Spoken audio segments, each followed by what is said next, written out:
Every single day, we're just swimming in this ocean of information, right? News articles, scientific studies, social media feeds.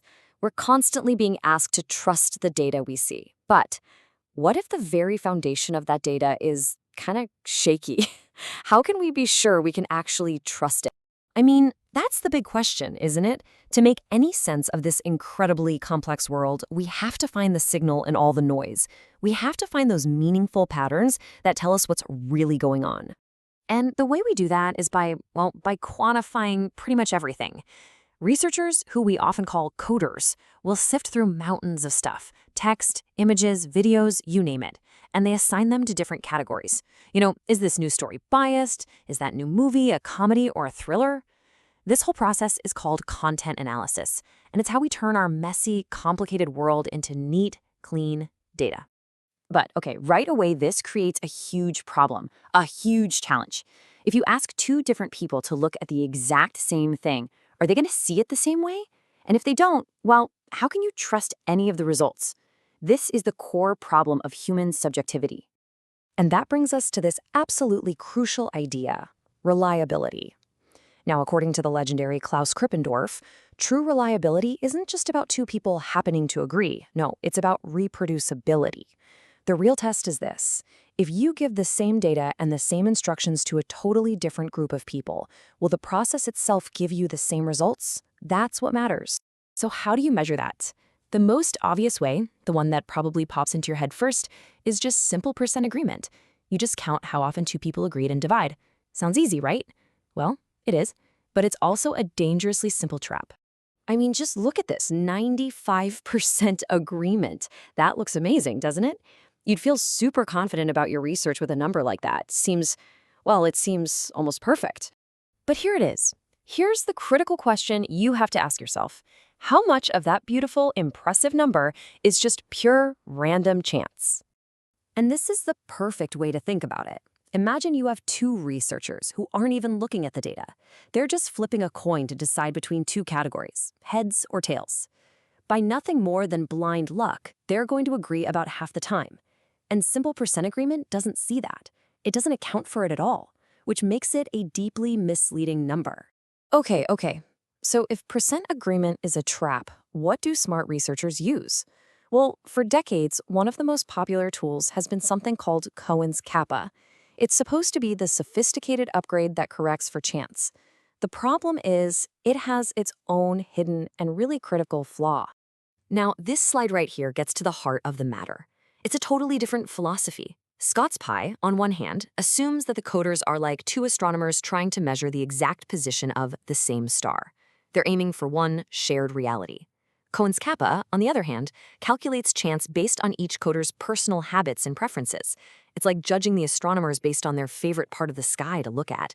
It's a tiny difference in theory, but it has massive, massive consequences. Let's look at a real example from Krippendorff's work to see what I mean. Here we have two coders with pretty similar habits. If you look at the total rows and columns on the outside, researchers call those the margins. The numbers are really close. Coder A used category A 30 times, and so did coder B. See? They have similar tendencies. And in this case, when the coders have similar habits, everything works just like you'd hope. Scott's pie and Cohen's kappa, they give you the exact same reliability score. So far, so good, right? But now, watch what happens. In this second scenario, the number of times they actually agreed, that's the numbers on the diagonal line, is identical. It's still 46 agreements, just like before. But look at those totals. Coder A now loves category A. They used it 48 times. Coder B, not so much. They only used it 12 times. Their personal habits are now totally different. That is a clear reliability problem. And here is the jaw-dropping result. Scott's pie correctly sees that nothing has really changed in terms of real agreement, so its score stays exactly the same. But look at kappa. Its score went up. Kappa is literally rewarding the coders for having different, inconsistent habits. It is fundamentally broken. It's treating a source of error like it's a source of agreement. Krippendorff himself says it perfectly. What's happening is that kappa doesn't penalize the coders for having different preferences. Instead of treating that disagreement in their habits as an error, it actually credits it towards their agreement score. For measuring if a process is reproducible, it's just wrong. So, if percent agreement is too simple and kappa is totally misleading, what on earth are we supposed to do? Well, fortunately, there are much better tools for the job. You see, the right tools are built on the right principle. We shouldn't care about the personal quirks of coder A versus coder B. Just like those astronomers, they should be interchangeable. They're just parts of one single data-making machine. Their individual habits are just noise, not the signal we want to measure. And that brings us to the heroes of our story, Scott's Pre, and an even more powerful tool, Krippendorf's Alpha. These are the coefficients built on that correct principle of interchangeability. They measure agreement against a shared reality, not the individual whims of the people doing the coding. So, based on all of this, Krippendorf lays out a super clear toolkit for any researcher who wants to produce data that you and I can actually trust. And the recommendations are really straightforward. First, make sure your data is generated by coders who work independently. Second, choose the right tool, like Pi or Alpha. Third, decide ahead of time what a good enough reliability score is. And finally, don't just test the overall score. Test the reliability of all the important categories you're using. Now, for our purposes today, rule number 2 is the big one. It's the critical takeaway. You should always use coefficients like Krippendorf's Alpha or Scott's Pi.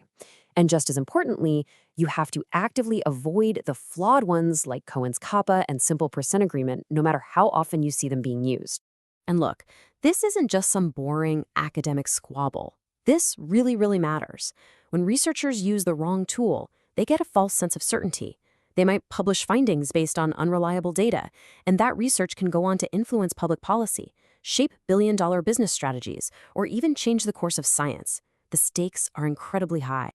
I really want to leave you with this powerful thought from Krippendorf himself. Just because a method is popular, or because it's been used for 50 years in respectable journals, that doesn't make it right. In science, the logic and the mathematical proof have to win. They must speak louder than habit and majority opinion. So, the next time you read an article or see a study that's based on categorizing data, I hope you'll have a new question in the back of your mind. Wait a second, how did they measure their agreement? Because knowing the answer to that question tells you just how much you can really, truly trust their conclusions.